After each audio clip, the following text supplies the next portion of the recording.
إن الحمد لله نحمده ونستعينه ونستغفره ونعوذ بالله من شرور أنفسنا ومن سيئات أعمالنا من يهده الله فلا مضل له ومن يضلل فلا هادي له وأشهد أن لا إله إلا الله وحده لا شريك له وأشهد أن محمدا عبده ورسوله يا أيها الذين آمنوا اتقوا الله حق تقاته ولا تموتن إلا وأنتم مسلمون يا أيها الناس اتقوا ربكم الذي خلقكم من نفس واحدة وخلق منها زوجها وبث منهما رجالا كثيرا ونساء واتقوا الله الذي تساءلون به والأرحام إن الله كان عليكم رقيبا يا أيها الذين آمنوا اتقوا الله وقولوا قولا سديدا يصلح لكم أعمالكم ويغفر لكم ذنوبكم ومن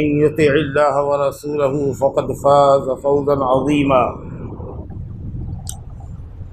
أما بعد فإن خير الحديث كتاب الله وخير الهدي هدي محمد صلى الله عليه وسلم وشر الأمور محدثاتها وكل محدثة بدعة وكل بدعة ضلالة وكل ضلالة في النار أعوذ بالله من الشيطان الرجيم ولتكملوا العدة ولتكبروا الله على ما هداكم ولعلكم تشكرون۔ دینی بھائیوں اور اسلامی بہنوں،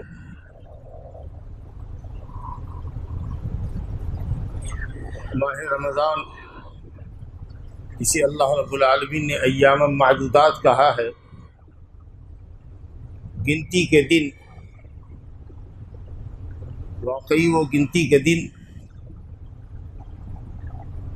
انتہائی تیزی کے ساتھ ہم سے گزر گئے۔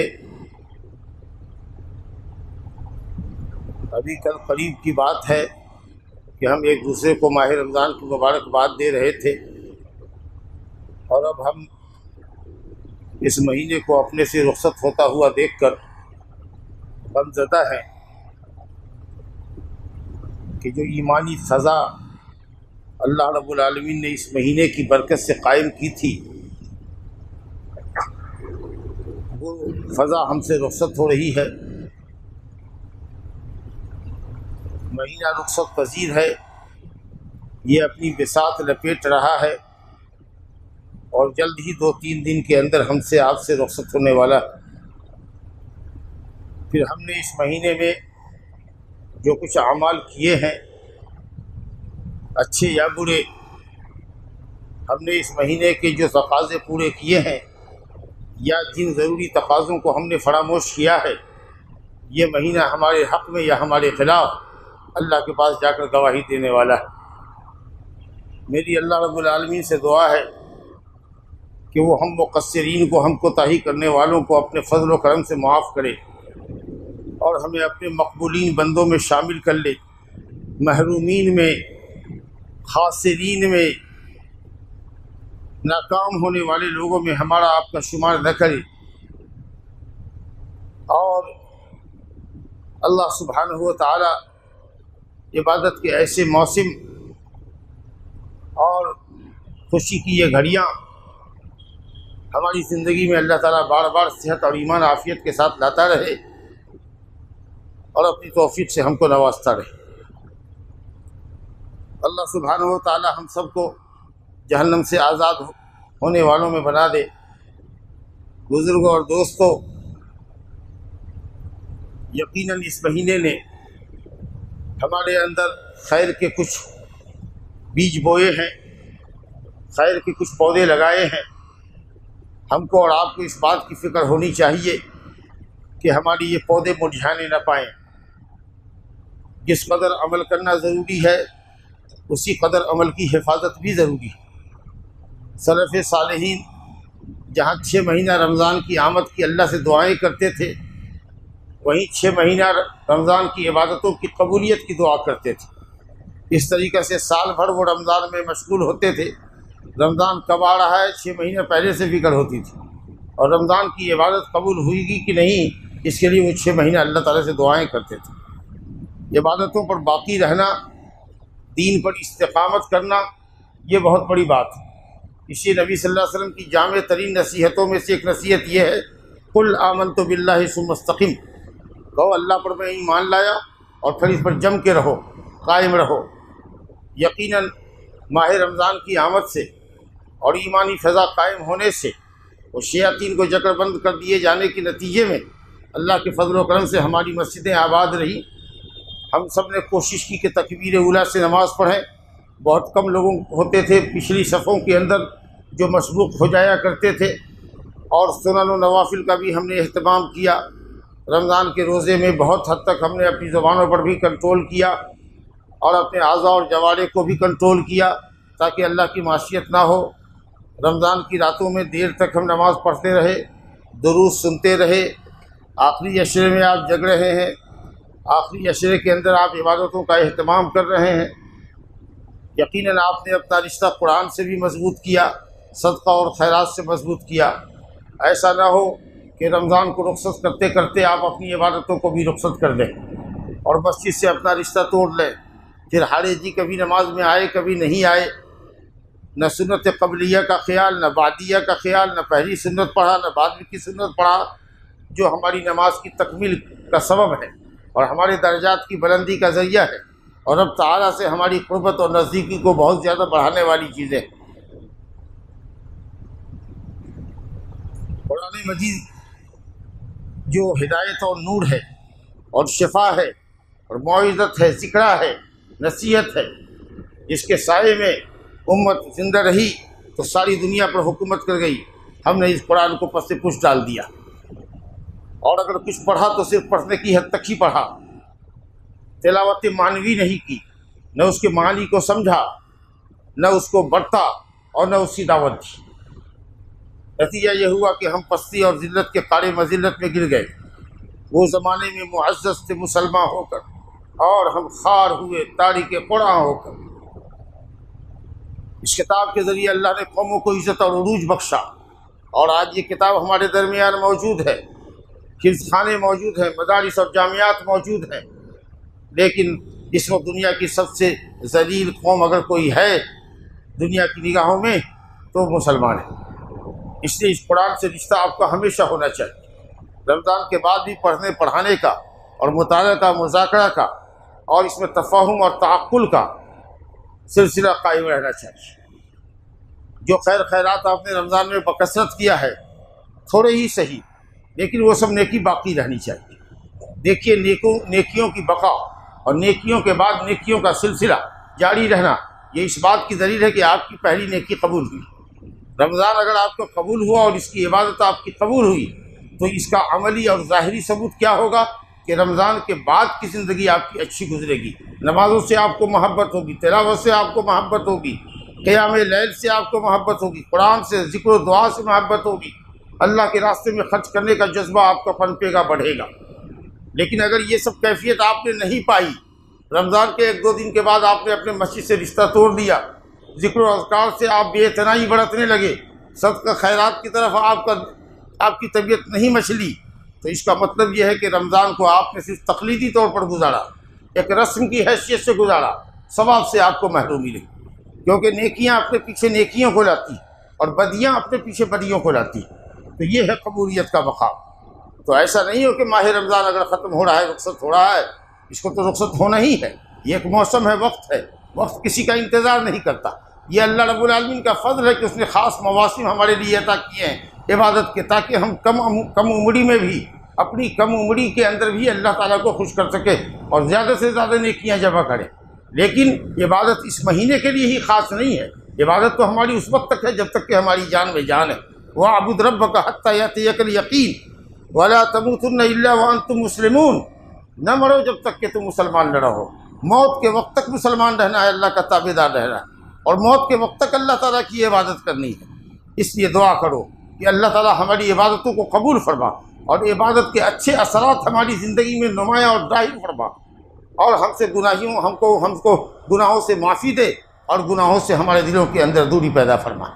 بزرگوں اور دوستوں، یہ مہینہ جاتے جاتے یہ ہم کو پیغام دے رہا ہے کہ ہم نے جو ٹریننگ دی ہے تم کو، ایک مہینے تک تمہاری نگاہوں پر، تمہارے کانوں پر، تمہاری زبانوں پر جو ہم نے پہرا لگایا ہے، کہ تم بجز مرضی مولا کچھ نہیں بول سکتے، ہم نے تمہارے لیے کھانے پینے پر روک لگائی تھی، اللہ کے لیے تم نے حلال چیزوں کو چھوڑا تو حرام کو ہمیشہ چھوڑتے رہنا۔ یہ ٹریننگ ہے 1 مہینے کی، یہ تقویٰ کی جو تم نے آبیاری کی ہے اور تقویٰ کے جو بیج بوئے ہیں، دیکھو یہ ایسا نہ ہو کہ سوکھ جائے۔ اس بے وقوف عورت کی طرح مت بن جانا جو بڑی محنت سے سود کاٹتی ہے اور اس کی گٹھڑ بناتی ہے اور پھر اپنی پوری محنت اور مشقت کو چشمے زدن میں وہ کینچیوں سے کاٹ کاٹ کر کے سود کو، دھاگے کو ٹکڑے ٹکڑے کر دیتی ہے، جس کو اس نے بڑی محنت سے کاتا تھا اور اس کو اس کا گٹھڑ باندھا تھا۔ وَلَا تَكُونُوا كَالَّتِي نَقَضَتْ غَزْلَهَا مِن بَعْدِ قُوَّةٍ أَنْكَاثًا، جس نے ٹکڑے ٹکڑے کر دیا ہو اپنی محنت کی کاتی ہوئے سود کو، اس طریقے سے مت ہو جانا، اپنی نیکیوں کو ضائع نہ کرنا، نیکیوں پر باقی رہنا۔ بزرگوں اور دوستوں، لوگوں میں اصطلاح چل پڑی ہے جمعۃ الوداع کی۔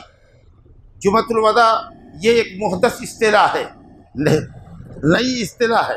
اس اصطلاح کا کہیں کوئی وجود شریعت کے اندر نہیں ہے۔ مہینہ ہم سے رخصت ہو رہا ہے یہ تو ٹھیک ہے، لیکن جمعۃ الوداع کہنا، حجۃ الوداع تو نبی صلی اللہ علیہ وسلم کا تھا، لیکن جمعۃ الوداع نام کی کوئی چیز نہیں ہے۔ اصل اہل بدعت نے، شیعہ اور خرافیوں نے اس کو جمعۃ الوداع کہہ دیا اور اس کی فضیلت میں حدیثیں گڑھی اور اس موقع کے لیے دعائیں گڑھی جن کا اسلام سے کوئی تعلق نہیں ہے۔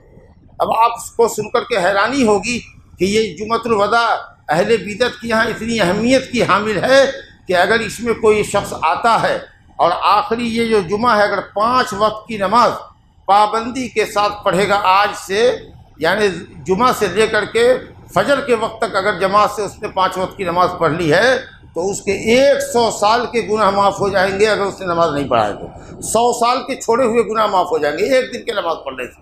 یہ کیا ہے؟ اسلام کے ساتھ مذاق نہیں ہے تو کیا ہے؟ کتنا بڑا کھلواڑ ہے۔ اعدائے اسلام نے کس طریقہ کا بیج زہر کا بویا ہے۔ بلکہ آپ کو حیرانی ہوگی کہ ایک حدیث سنائی جاتی ہے، سوشل میڈیا میں وائرل کی جاتی ہے کہ جمعۃ الوداع کو جو کوئی 4 رکعت نماز پڑھے گا ایک سلام سے، اور ہر رکعت میں سورہ فاتحہ پڑھے گا 1 مرتبہ، اور سورہ قدر پڑھے گا انا انزلناہ فی لیلۃ القدر 13 مرتبہ، اور سورہ کوثر انا اعطیناک الکوثر 13 مرتبہ۔ اس طریقے سے اگر 4 رکعت نماز پڑھتا ہے، سورہ فاتحہ 1 مرتبہ اور سورہ قدر اور سورہ کوثر 13 مرتبہ، تو اس کے 400 سال کی نماز معاف ہو جائے گی۔ لا حول ولا قوت الا باللہ۔ کہا حضرت علی کی طرف منسوب کرتے ہیں، شرم آتی ہے کہ 1000 سال کے گناہ اس کے معاف ہو جائیں گے، 1000 سال کی نمازیں معاف ہوگی۔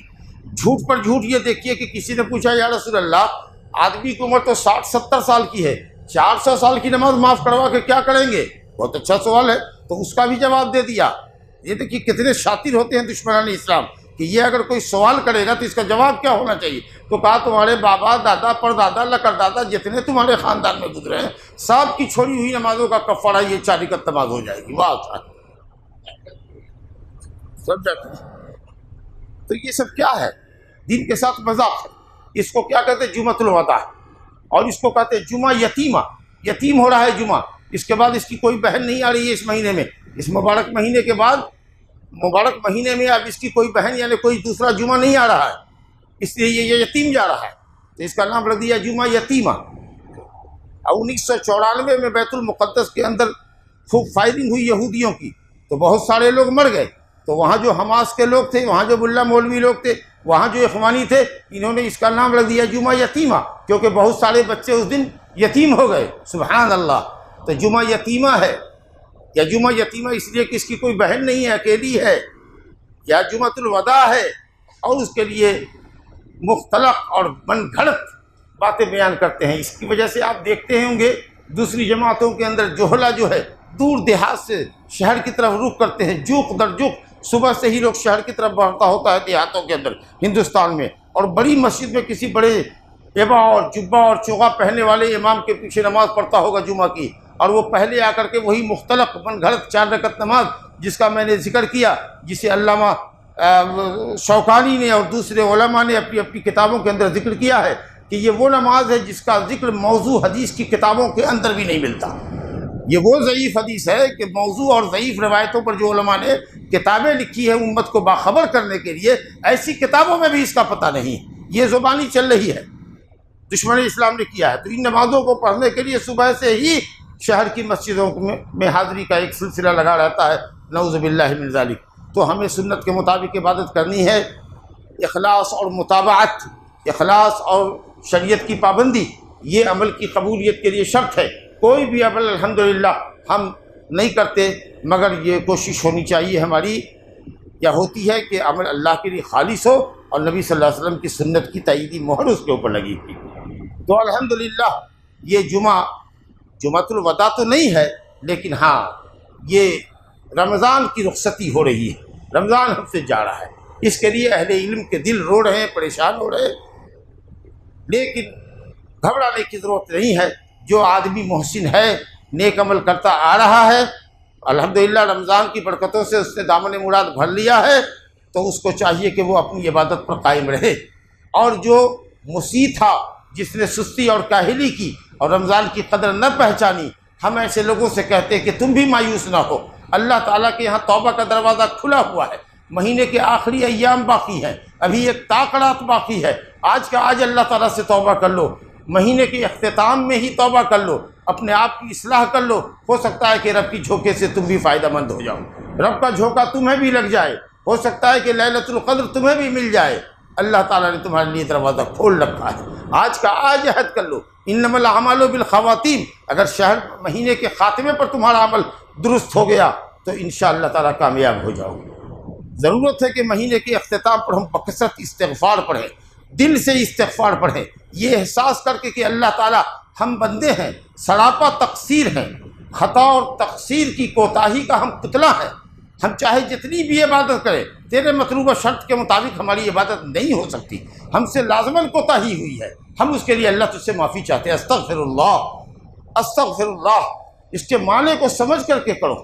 یہ استغفار بہت بڑی چیز ہے، یہ استغفار انسان کے اندر سے تقصیر کو اور کوتاہیوں کو اور بھول چک کو ضائع کرتی ہے، آدمی کو اپنی کوتاہیوں کا احساس دلاتی ہے اور رب تعالیٰ کی بندگی پر مائل کرتی ہے۔ اگر کسی کے اندر عبادت کا عجب پیدا ہو کہ ہم نے رمضان کو بہت اچھی طریقے سے گزارا ہے، تو اس عجب اور کبر کو یہ استغفار توڑتا ہے کہ نہیں، تم محتاج ہو، تم مقصر ہو، تم سے غلطی ہوئی ہے، تم اللہ تعالیٰ کے حضور توبہ کرو۔ اعبد العباد اعبد الخلق، محمد صلی اللہ علیہ وسلم سے بڑھ کر اللہ تعالیٰ کی کون عبادت کرنے والا تھا، لیکن آپ بھی اپنی نمازوں کے بعد کہتے تھے استغفر اللہ استغفر اللہ استغفر اللہ، میں اللہ سے معافی چاہتا ہوں، میں تیری اگر تقصیر ہوئی ہو، کوئی کوتاہی ہوئی ہو عبادت کے اندر تو اس کو معاف کر۔ حج کے بعد بھی اللہ نے کہا کہ کثرت سے استغفار کرو، جی تو استغفار کرنے کی ضرورت ہے، اترانے کی ضرورت نہیں ہے، استغفار کرنے کی ضرورت ہے کہ اللہ جو کوتاہی ہم سے ہوئی ہے اس کو معاف فرما، ٹوٹی پھوٹی بندگی کو اپنی رضا کے لیے قبول فرما اور اس کے اچھے اثرات ہماری زندگی میں ظاہر فرما، تاکہ ہم ایمان اور عمل کی راہ پر لگے رہیں۔ بزرگوں اور دوستوں، اسی کے ساتھ، اس کوتاہی کے احساس کے ساتھ، استغفار کے احساس کے ساتھ، اس مہینے کو ہم کو رخصت کرنا ہے اور اپنی عبادت میں جد و اجتہاد کرنا ہے، کمر ہمت کس کے رہنا ہے اور اللہ رب العالمین سے قبولیت کی دعا کرنی ہے۔ ساتھ ہی اس مہینے کے اختتام پر اللہ رب العالمین نے کچھ عبادتیں بھی ہم پر فرض کی ہیں، نبی کے ذریعے کچھ عبادتیں مشروع کی ہیں، ان عبادتوں کا ہمیں لحاظ کرنا ہے تاکہ ہم مزید اللہ سے قریب ہو سکیں اور ہمارے گناہ معاف ہو سکیں۔ چنانچہ انہی عبادتوں کے اندر ایک عبادت جو ہے وہ صدقۃ الفطر کی ادائیگی، صدقۃ الفطر جس کو صدقۃ الابدان بھی کہتے ہیں، وہ ہمارے جان کا صدقہ، ہمارے جسم کا صدقہ، ہمارے روزے کا کفارہ ہے۔ حضرت عبداللہ بن عباس کی روایت ہے ابو داؤد میں، سنن میں، فرض رسول اللہ صلی اللہ علیہ وسلم صدقۃ الفطر طہرۃ للصائم وطعمۃ للمساکین، نبی کریم صلی اللہ علیہ وسلم نے فرض کیا ہے صدقۃ الفطر کو، اور نبی کا فرض کیا ہوا ایسے ہی ہے جیسے اللہ کا فرض کیا ہوا، تو نبی صلی اللہ علیہ وسلم نے فرض کیا ہے صدقۃ الفطر کو تاکہ وہ ہمارے روزوں کی پاکی کا ذریعہ ہو جائے۔ روزے میں اگر نگاہ کا گناہ ہوا ہو، بو کا گناہ ہوا ہو، غیبت ہوئی ہو، چغلی ہوئی ہو، تو یہ جو صدقہ فطر ہم ادا کریں گے وہ انشاءاللہ ہمارے روزے کا کفارہ ہو جائے گا، اور روزہ نیٹ کلین ہو کر اللہ کے پاس ہمارا شرف قبولیت کو پہنچے گا۔ دوسرا فائدہ اس کا کیا ہے؟ اللہ رب العالمین کا شکرانہ ہے یہ۔ تیسرا فائدہ کیا ہے؟ طعمۃ للمساکین، مسکینوں کا کھانا ہے۔ اغنوہم عن السوال یوم العید، تاکہ سوال نہ کر سکے، عید کے دن وہ دستے سوال لوگوں پہ دراز نہ کر سکے۔ مسکین کا کھانا ہے۔ معلوم ہوا کہ اس کا اور کوئی مصرف نہیں ہے، زکوٰۃ کے 8 مصرف کی طرح اس کا مصرف نہیں ہے کہ کسی کو قرض کی ادائیگی کے لیے دے رہے ہیں تو کسی کو کچھ اور دے رہے ہیں، یہ صرف مسکینوں کو دینا ہے، تُعْمَةً لِلْمَسَاکِین۔ اور اس کو باقی بھی نہیں رکھنا ہے رمضان کے بعد۔ رمضان کے اختتام میں عید سے پہلے عید کی نماز سے پہلے مسکینوں کے ہاتھ میں چلا جانا ہے اس غلے کو، یا مسکین کا کوئی وکیل ہے، نمائندہ ہے، تو اس کے ہینڈ اوور کر دینا ہے۔ کتنا دینا ہے؟ 1 سا دینا ہے۔ فرض رسول اللہ صلی اللہ علیہ وسلم صاعًا من طعام او صاعًا من شعیر علی کل حر او عبد وعلی کل ذکر وانثى وصغیر وکبیر من المسلمین، متفق علیہ۔ حضرت عبداللہ بن عمر کہتے ہیں کہ نبی صلی اللہ علیہ وسلم نے 1 سا فرض کیا ہے، کھانے میں سے جو کھانا کھاتے ہو اس میں سے، یا جو میں سے 1 سا، ہر بڑے پر، ہر چھوٹے پر، ہر آزاد پر، ہر غلام پر، ہر مرد پر، ہر عورت پر، مسلمان میں سے جو بھی مسلمان ہے، بڑا ہو چھوٹا ہو، مرد ہو عورت ہو، یا پھر مالدار ہو غریب ہو، سب کے اوپر ہے۔ عید کے دن کی خوراک رکھ کر کے جو کچھ بچتا ہے، جتنے آدمی کی طرف سے بچتا ہے، فطرہ دے رہا ہے۔ حضرت ابو سعید خدری رضی اللہ عنہ کہتے ہیں کنا نخرج صاعا من طعام، نبی صلی اللہ علیہ وسلم کے زمانے میں ہم 1 سا غلہ نکالا کرتے۔ طعام ہے جو ہم کھاتے تھے، مختلف اشیاء کا ذکر ہے، جو سے ہو، کھجور سے ہو، منقع سے ہو، پنیر سے ہو، جس کی جو خوراک ہے، جو کھاتا ہے، جس کی غالب خوراک ہے، جو غالب خوراک ہے۔ اگر چاول زیادہ کھاتے ہیں تو جس معیار کا چاول کھاتے ہیں اس میں سے 1 سا، گیہوں کھاتے ہیں، آٹا روٹی کھاتے ہیں تو 1 سا، دودھ پنیر زیادہ کھاتے ہیں تو اس میں سے 1 سا، جو کھاتے ہیں وہ دینا ہے۔ کچھ لوگ آسانی کے لیے کہ کہاں نکالے، کہاں مسکینوں کو تلاش ہے، ہم نے مزاج بگاڑا ہے مسکینوں کا، پیسے دے دیتے ہیں۔ پوچھتے ہیں مولوی صاحب فطرہ کتنا نکلے گا؟ 2.5 کلو اور 3 کلو گیہوں کی جو قیمت ہوتی ہے وہ ہم آسانی سے بتا دیتے ہیں۔ نبی کریم صلی اللہ علیہ وسلم نے پوری زندگی میں 1 مرتبہ بھی کبھی پیسہ نہیں نکالا۔ خلفائے راشدین سے کوئی ثابت نہیں کر سکتا کہ انہوں نے پیسہ نکالا، ایون کسی صحابی کے نام کے ساتھ نہیں کوئی بتا سکتا کہ اس نے پیسہ نکالا ہے۔ یہ کہاں سے پیسے کا رواج آ گیا؟ یہ صدقۃ الابدان ہے، یہ صدقۃ الاموال نہیں ہے۔ آپ نے کاروبار کا پیسہ نکالا ہی ہے، وہ مسکینوں کے لیے کافی۔ یہ تُعْمَةً لِلْمَسَاکِین ہے، جو کھاتے ہیں اس میں سے دینا ہے۔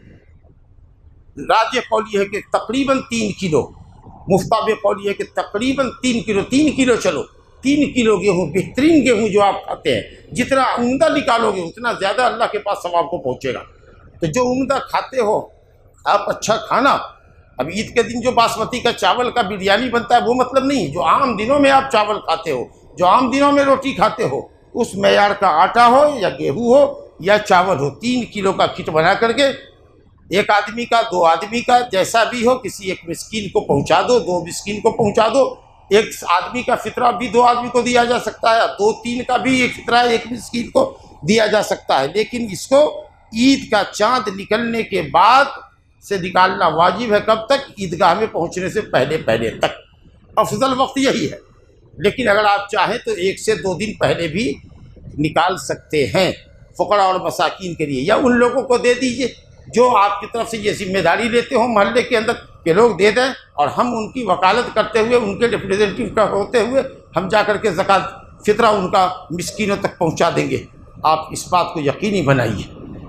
ائمہ میں امام مالک، امام شافعی، امام احمد اور محدثین کرام کہتے ہیں کہ فطرے میں اگر روپیہ نکالو گے فطرہ ادا نہیں ہوگا۔ فقہا میں صرف امام ابو حنیفہ رحمۃ اللہ علیہ ہے جو کہتے ہیں کہ جائز ہے کہ پیسہ دیا جائے، ورنہ 3 ائمہ اور محدثین کرام کے نزدیک ہے کہ فطرہ قبول نہیں ہوگا۔ امام احمد سے کسی نے پوچھا کہ درہم و دینار اگر کوئی نکالے تو کہا کہ اخاف اللہ یجزئہ، مجھے اندیشہ ہے کہ فطرہ قبول نہیں ہوگا۔ کسی نے بتایا کہ عمر بن عبدالعزیز ایسا کہتے ہیں، کہا عمر بن عبدالعزیز کی پیروی کرو گے کہ رسول اللہ صلی اللہ علیہ وسلم کی پیروی کرو گے؟ نبی صلی اللہ علیہ وسلم نے نہیں نکالا ہے پیسہ، خلفائے راشدین نے نہیں نکالا ہے۔ اگر کسی ایک صحابی کا بھی عمل معلوم ہو جائے تو بھی ہم یہ کہیں گے کہ صحابی کا عمل اگر نبی کے عمل کے خلاف ہو تو قابل رد ہے۔ یہ جائے کہ تابعی کا قول، تبع تابعی کا قول، اس کا کیا ویلو ہے؟ تو اس لیے میرے بھائیوں بزرگوں دوستوں، نص صریح یہ ہے کہ جو غلہ ہم کھاتے ہیں وہ معیاری غلہ، صاف ستھرا 3 کلو کے حساب سے اپنے بچوں کی طرف سے، اپنی بیوی کی طرف سے، جس کا کھانا خرچہ ہمارے اوپر واجب ہے، اس کی طرف سے ہم کو نکال دینا ہے، اور یہ سب عیدگاہ سے پہلے جانے سے ہونا چاہیے۔ یا تو آپ فقیر مسکین کو دیجیے یا اس کے نمائندے کو دے دیجیے، لیکن اپنی طرف سے اس فطرے کی ادائیگی یقینی بنائیے تاکہ یہ مال آپ کا پاک ہو۔ اسی کے ساتھ مہینے کے اختتام پر جب چاند نکل جائے، اب 29 کے دن تو ظاہر ہے کہ چاند کی رویت کا انتظار کرنا پڑتا ہے کہ کہیں سے خبر آئے گی، اعلان ہوگا، تب جا کر کے ہم نکلیں گے۔ تو عید کے چاند کا جب اعلان ہو جائے تو اس وقت سے لے کر کے عیدگاہ پہنچنے تک اللہ تعالیٰ کہتا ہے وَلِتُكْمِلُوا الْعِدَّةَ وَلِتُكَبِّرُوا اللَّهَ عَلَىٰ مَا هَدَاكُمْ وَلَعَلَّكُمْ تَشْكُرُونَ۔ اللہ رب العالمین کی کبریائی اور اس کی حمد و ثنا بیان کرو چاند نکلنے کے وقت سے لے کے کب تک؟ عیدگاہ پہنچنے تک، امام کے مصلی پر کھڑے ہونے تک۔ جب نماز ہو جائے تو پھر تکبیر بند ہو گیا، اب اس کے بعد آ جائیے ایسے ہی بلا تکبیر پڑھے ہوئے، ایک دوسرے کو مبارکباد دیتے ہوئے تقبل اللہ منا ومنکم، اللہ تعالی ہماری اور تمہاری عبادتوں کو قبول فرمائے۔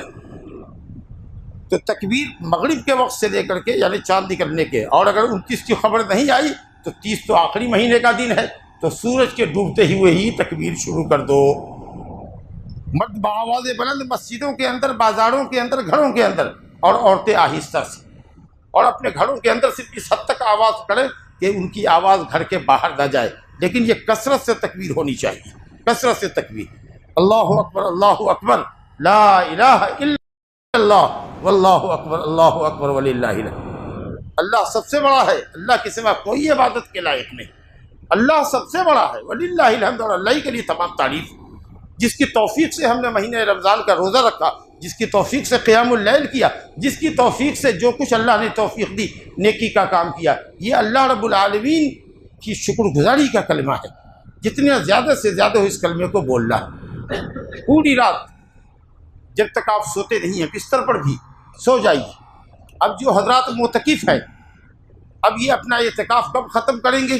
چاند نکلنے کے بعد۔ جب چاند نکل جائے، معلوم ہو گیا کہ صاحب 29 کو چاند آ گیا، خبر ہو گئی 8 بجے، رویت ثابت ہو گئی، اعلان ہو گیا، تو ٹھیک، اور نہیں تو 30 تاریخ کو سورج کے ڈوبنے کے ساتھ ہی، کیونکہ آخری عشرہ ختم ہو گیا، چاند نکل گیا، رات آ گئی، اذان مغرب ہو گئی تو عشرہ شروع ہو گیا تھا۔ 20 رمضان تھا، مغرب سے پہلے ہم اس میں داخل ہو گئے تھے، اور 29 یا 30 کو جب چاند ہو گیا، اور 30 کو تو چاند ہونے نہ ہونے کا کیا سوال ہے، تو مغرب کی اذان کے ساتھ معتکف اپنے اعتکاف سے نکل جائے، کیونکہ اس کا آخری عشرہ مکمل ہو گیا۔ اب وہ گھر جائے، کھائے پیے، آرام کرے۔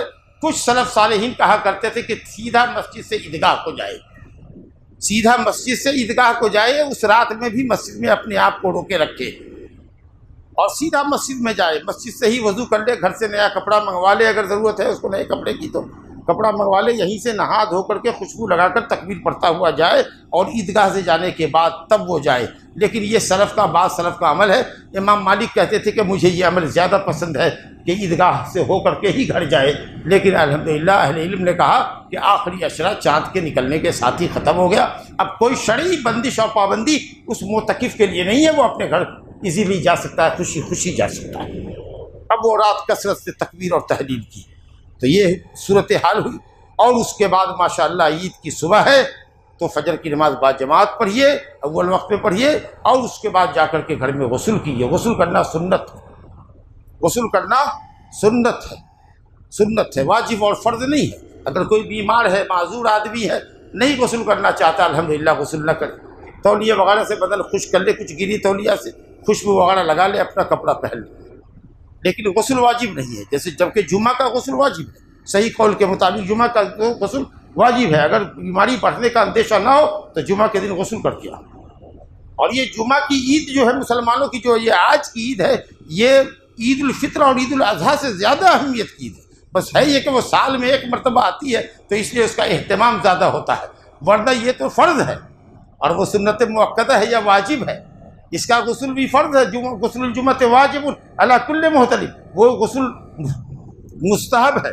اس کے بعد نیا کپڑا پہنے، یہ اچھا سے اچھا کپڑا کوئی ہو وہ پہنے۔ نبی صلی اللہ علیہ وسلم حلہ پہنتے تھے، خاص حلہ جمعہ کے دن اور عید کے لیے اگر آدمی سلا لے تو یہ مسنون عمل ہے۔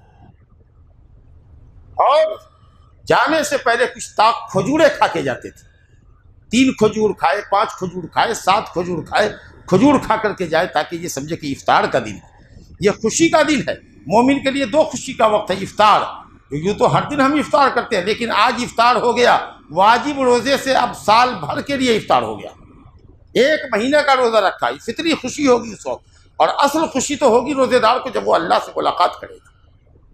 للصائم فرحتان، فرحۃ عند فطرہ و فرحۃ عند لقاء رب، تو یہ خوشی فطری ہے، اور ایک حقیقی خوشی جو ہوگی وہ روزے دار کو اللہ سے ملاقات کرنے کے وقت ہوگی، جب وہ روزے کا بے شمار ثواب عطا فرمائے گا اور ایک مخصوص دروازے ریان سے اس کو داخلے کی سرٹیفکیٹ ملے گی، اس وقت خوشی کا وقت ہوگا۔ تو افطار کر کے جائیں، اور ایک راستے سے جائیں اور دوسرے راستے سے آئیں۔ تاکید ہے کہ اپنی عورتوں کو اپنے ساتھ لے کر کے جائیں، حتیٰ کہ حائضہ لڑکیاں، حائضہ عورتیں بھی جائیں، مصلی سے دور رہیں، مسجد سے دور رہیں، اگر مسجد میں نماز ہو رہی تو مسجد کے احاطے میں نہ آئیں، عیدگاہ کا جو دائرہ ہے اس دائرے سے باہر رہیں، اگر وہ دائرہ گھرا ہوا ہے تو نہیں، ایک فٹ بال کا میدان ہے، بہت بڑا میدان ہے، تو ایک حد تک جہاں تک ہے وہاں تک قنات گھیر دیں کہ یہاں مصلی ہے، اس کے بعد کچھ کرسیاں منتظمین کو چاہیے کہ وہ رکھ دیں تاکہ نماز اور خطبے تک عورتیں کھڑی نہ ہو، دھوپ کے اندر وہ بیٹھ سکے، کچھ ان کے لیے بھی سائبان کر سکے، معذور مستورات کے لیے جگہ متعین کر دیں تاکہ وہ وہاں بیٹھیں۔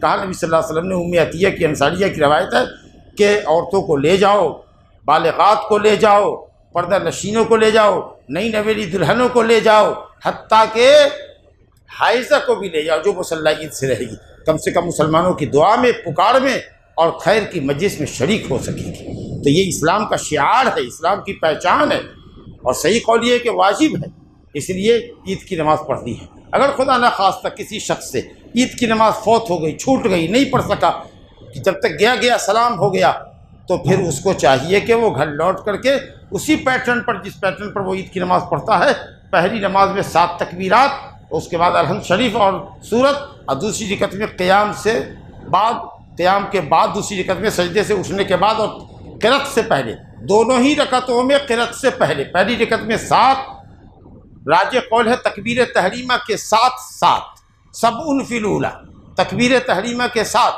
اللہ اکبر کہا، اور سبحانک اللہم و بحمدک و تبارک اسمک و تعالی جدک و لا الہ غیرک، اس کے بعد اللہ اکبر 6 مرتبہ کہا، پھر اعوذ باللہ بسم اللہ پڑھ کے سورت شروع کی۔ تو یہ 6-7 مرتبہ تکبیر تحریمہ کے ساتھ اس پیٹرن پر آدمی کرے۔ اگر کوئی معذور ہے، نہیں جا سکتا، مفلوج ہے، نہیں جا سکتا، اپنے گھر کے اندر بھی اس شکرانے کو وہ اسی انداز پر ادا کرے جو طریقہ ہے عید کی نماز کا۔ یہ کچھ ضروری مسائل تھے اس مہینے کے اختتام پر۔ کوشش کیجئے کہ اللہ تعالیٰ کو راضی اور خوش کیجئے، اپنی کوتاہیوں کے لیے معافی چاہیے، اور ایک نئے عزم کے ساتھ اور اس مہینے کی برکت سے فائدہ اٹھاتے ہوئے بعد کے مہینوں کے اندر بھی کوشش کیجیے۔ سال بھر کا روزہ اگر آپ کو چاہیے تو نبی صلی اللہ علیہ وسلم نے فرمایا ہے، مسلم شریف کی روایت ہے ابو ایوب انصاری رضی اللہ عنہ سے، کہ جس نے من صام رمضان ثم اتبعه 6 من شوال فکأنما صام الدہر کلہ، جس نے رمضان کے روزے پورے کر لیے پھر 6 روزے رکھے، پھر 6 روزے رکھے، تو گویا اس نے زندگی بھر کا روزہ رکھا، یعنی سال بھر کا روزہ رکھا، کیونکہ نیکیاں 10 گنا ہوتی ہیں، تو ماہ رمضان 10 مہینے کے برابر، اور شوال کے 6 روزے 60 روزے کے برابر، 60 دن کے برابر، گویا 2 مہینہ تو 12 مہینہ ہو گیا۔ اس طریقے سے اگر کوئی شخص رمضان کا روزہ رکھ لے اور شوال کے 6 روزے رکھ لے تو پوری زندگی روزہ رکھنے والا سمجھا جائے گا، اللہ کے نزدیک اس کو ثواب ملے گا۔ اب اس کے لیے ضروری نہیں ہے کہ 2 رمضان سے ہی ہم شروع کریں، 2 رمضان سے پہلا روزہ رکھ لو بھائی، 2 رمضان کو اس کے بعد رکھیں گے، نہیں، آپ آخری سے بھی رکھ سکتے ہیں، بیچ سے بھی رکھتے ہیں، شروع سے بھی رکھ سکتے ہیں، کنٹینیوسلی رکھ سکتے ہیں، چھوڑ کر کے رکھ سکتے ہیں، لیکن پہلے آپ کے اوپر اگر رمضان کا روزہ فرض قضا ہے، بیماری کی وجہ سے کوئی روزہ ٹوٹ گیا، یا حائضہ عورتوں کی بیماری کی وجہ سے ان کے روزے ٹوٹ گئے، تو عید کے بعد پہلے وہ چھوٹے ہوئے روزوں کی قضا کر لیں، اس کے بعد پورے مہینے شوال کے اندر 6 روزہ رکھ کر کے اس ثواب کو وہ حاصل کر سکتی ہیں۔ ھذا وباللہ توفیق، اقول قولی ھذا واستغفر اللہ لی ولکم ولسائر المسلمین من کل ذنب فاستغفروہ انہ ھو الغفور الرحیم۔